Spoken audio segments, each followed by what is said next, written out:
And thanks for joining us for another edition of Weekend Winners, proudly brought to you by One Equine for the equine athlete. We go back to Albion Park on Saturday night, 10 races, and this meeting obviously coincides with the big night down in Sydney at Menangle, and Queensland have a lot to cheer on, headlined by Leap to Fame and Speak the Truth, the Queensland-owned Frankie Ferocious. So that trio all competing in the $1 million Garrard's Miracle Mile there on Saturday night. The last time a Queensland horse competed in a Miracle Mile was 2014, so it's 10 years ago. So hopefully we can bounce back with vengeance on Saturday night. Hopefully one of those three-star performers can come out on top. Hopefully it will be Leap to Fame, and that will cap a remarkable 6-month window for this star pacer. Inter-Dominion, Hunter Cup, and hopefully a Miracle Mile coming his way on the weekend. Here at Albion Park, we've got the Team Teal Female Drivers Invitational Race, which comes up as Race 5. It's a race for the mares, and all the lady drivers are competing with their teal pants on, raising vital funds in the fight against ovarian cancer. So that's going to be the highlight on Saturday night. We kick off just after 5 o'clock. In this edition of Weekend Winners, I'm going to speak with Ben Battle and Narissa McMullen. Ben Battle jumps into the hot seat to go through his runners on Saturday night, and he's with us now. Ben, appreciate the time. No worries, Chris. Good on you, mate. Race 2 for you. That's where you start Saturday night. Jackawally drawn the inside of the second row at a mile. So the start's going to be crucial here. You're following out Hazelnuts. What's the early vibe with this race? I think this fella's, much better suited at the mile. He seems to get a little bit revvy over the longer distances, and last week was no exception to that. He got a nice trip leaders back, but he probably got a little bit grabby throughout stages of the race and probably wasn't able to finish it off as good as we expected. So back to the mile Saturday night, and hopefully he can hold a forward enough spot there if the one wants to boot through early, and he hopefully looks he might get his chance, leaders back if that eventuates. Yeah, so ideally you want Hazelnuts to lead, and you're sitting right behind him. Yeah, that's right. If it works out that way, well, we're going to get a gun trip. But even if he ends up 3 back the rail, it's not the worst thing in the world on a Saturday night at Albion Park. But we're playing with needing a bit of luck there. All right. Just looking at the field, it's quite an even field, isn't it? Hazelnuts is probably the key runner because he brings different form lines to town. But away from him, it's rather open. Yeah, definitely, Chris. Yeah, it's sort of. They look a pretty even bunch there, so at least we've got the barrier draw on our side there, so hopefully he can run well. Just looking back at that replay from last week of Jackawally, as you said, he got that right trip, but that was quite a strong race, that, and the winner was really impressive. Yeah, definitely, Chris, yeah, and he probably over-raced, as I said, through stages of the race, which didn't help his chances, so back to a mile Saturday night. I'm expecting him to be a lot sharper. All right. Race 3, Heaven Attracts, drawn the outside of the second row at a mile. It's never good news when you get that sort of conditions put in front of you, but is he capable here?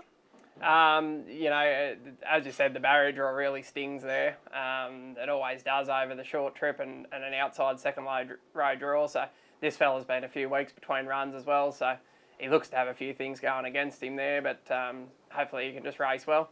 When he came up from Victoria, what was the target for him? What was the options going forward with him?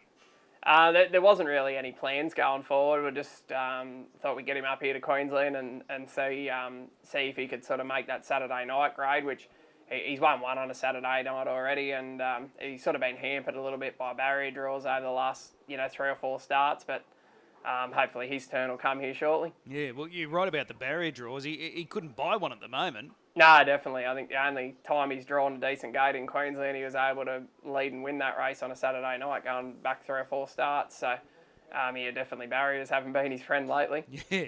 Okay, let's go across to race 7. This race for the mares, and this is a good quality race here for the mares. You've got 2 runners, Rock and Roll Mama first up, and San Maria, who's in super form. So we'll go in number order here. Rock and Roll Mama fresh up. What are the expectations? She's been a little while between runs. We just freshened her after her last race, and then she had a little bit of a foot issue going back a little while now, so we sort of just freshened her and brought her back through to the races. So, I'm sort of thinking whatever she does this Saturday night, she'll take a lot of benefit out of going forward into her prep. She hasn't trialled, has she?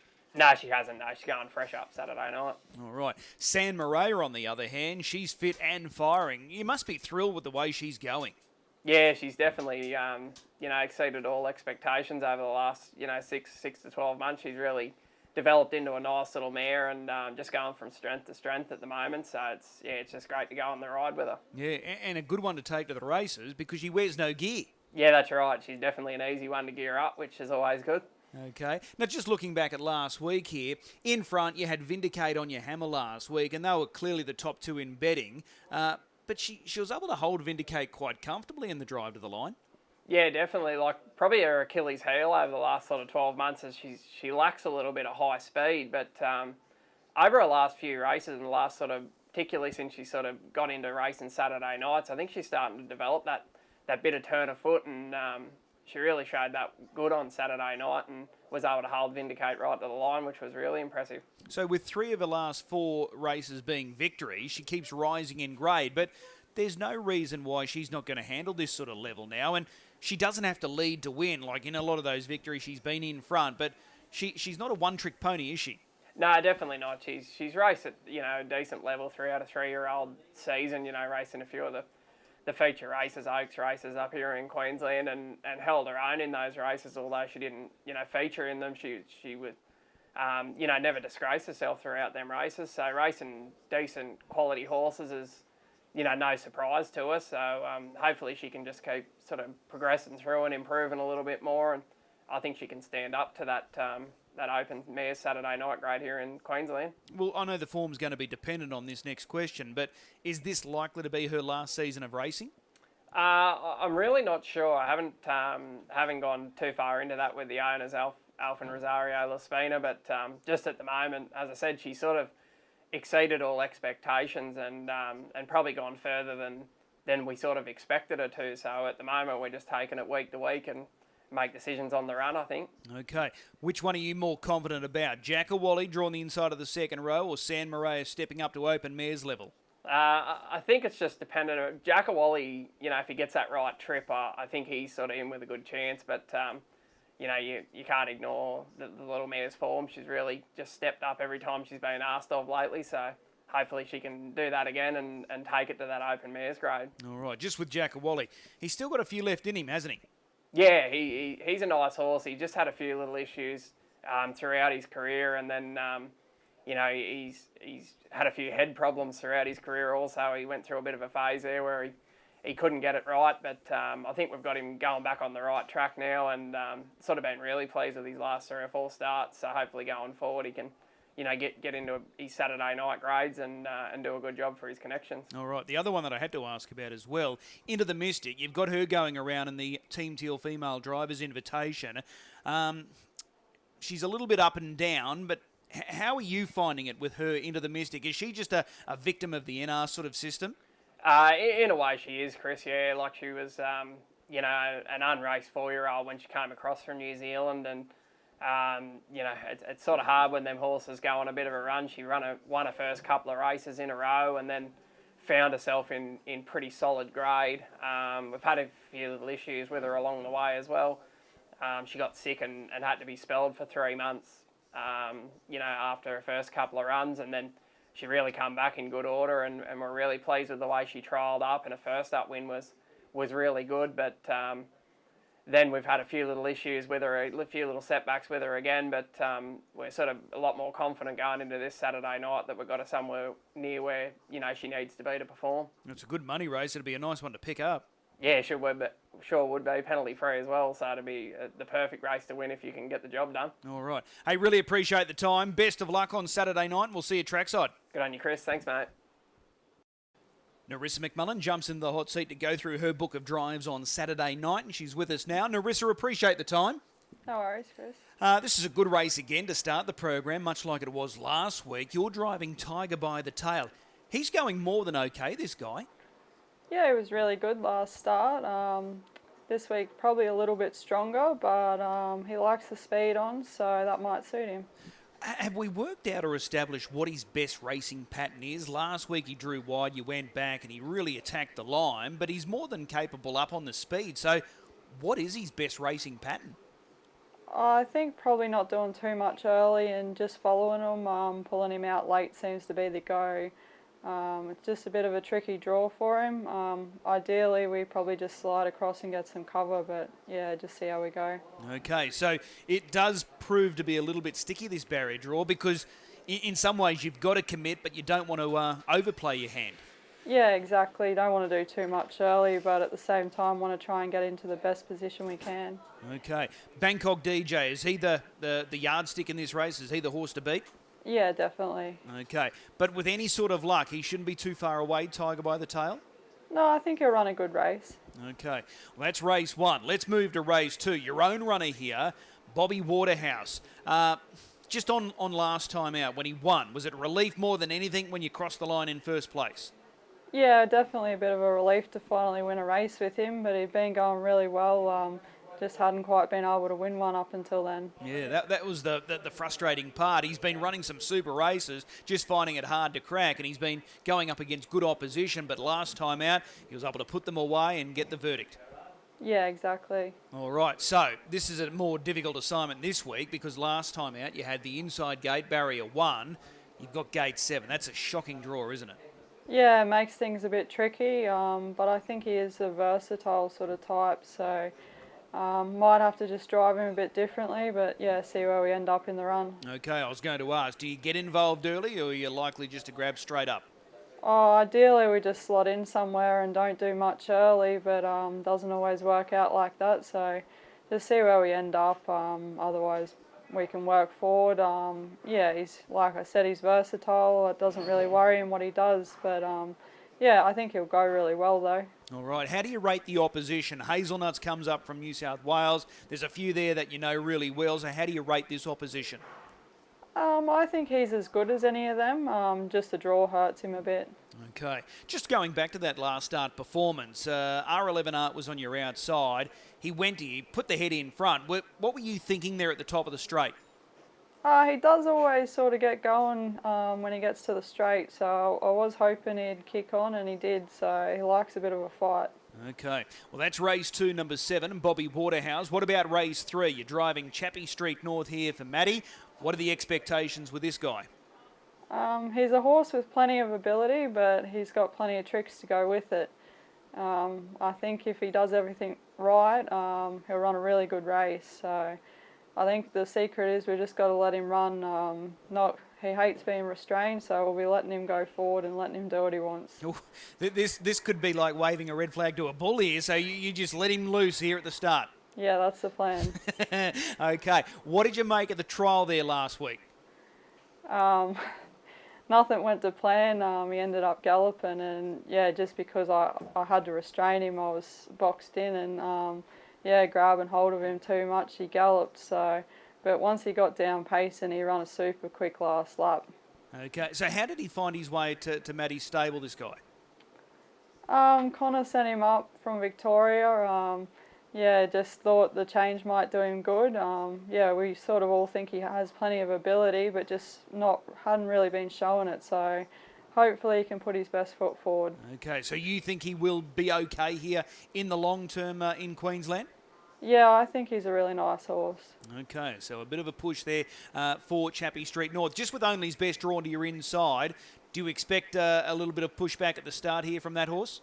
Yeah, but not the best draw for us. Yeah, the 1 and 2 probably both be trying to come out, but we'll just have to let him do what he wants and see where we end up. Okay, race 5 on Saturday night. This is the Team Teal Female Drivers Invitation. You're driving Kiang Moonshine. This is a mare that's in really good form, so do you rate her chances here?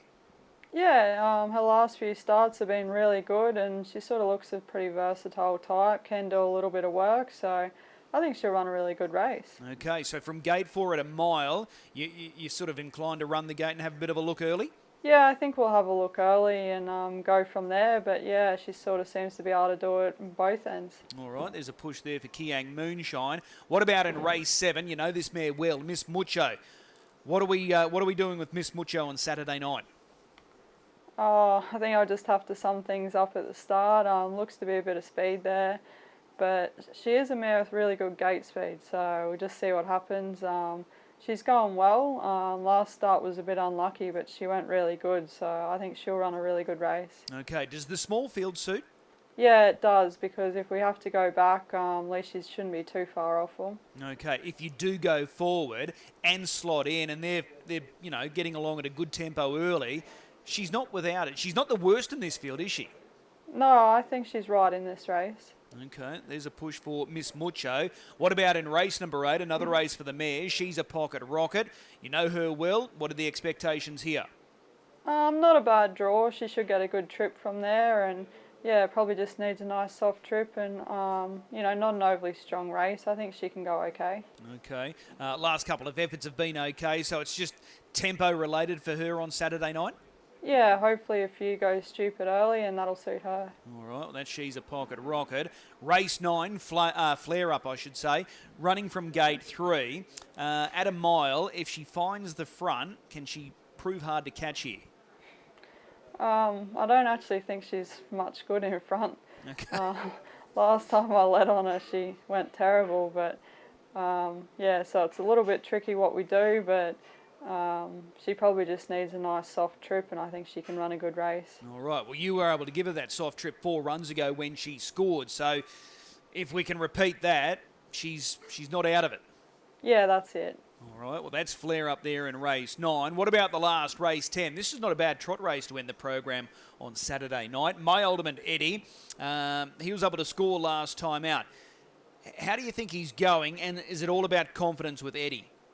Yeah, I think he's going super, but it is all about confidence. Yeah, made a little mistake last start, but was still able to win. So hopefully he puts his best foot forward and trots the whole way. And I think he can run a good race, but the draw is probably a bit hard, makes it a bit hard.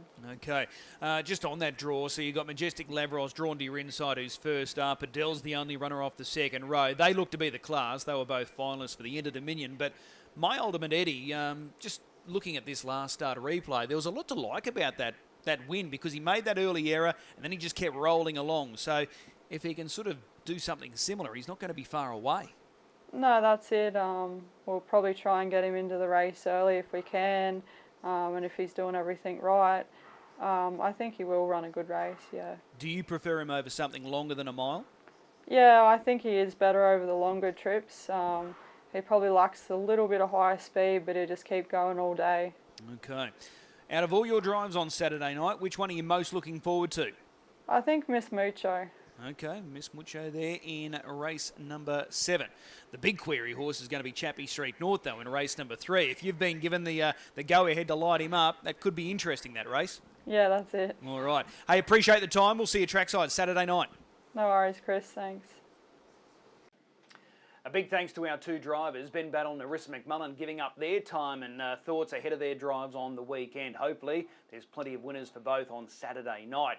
Looking for a good thing, there's a few smaller field sizes there on Saturday night, but I think in race 3, banking on a stack of speed there early in that race, and that should set up nicely for Apollo Dreams. He's a high-quality performer for Mark Ducks. Matt Nielsen takes the drive. I think he'll run a really good race. Race 3, number 9, Apollo Dreams, marking him as the best bet. Remember, if you are gambling this weekend, please do so responsibly. It's a good night of racing at Albion Park on Saturday night. The free-for-all is race 4, but all eyes, without doubt, on Sydney at Menangle, the Garrard's Miracle Mile, Leap to Fame, Speak the Truth, Frankie Ferocious. They're all there flying the flag for Queensland. We'll see you trackside at the Creek this Saturday night.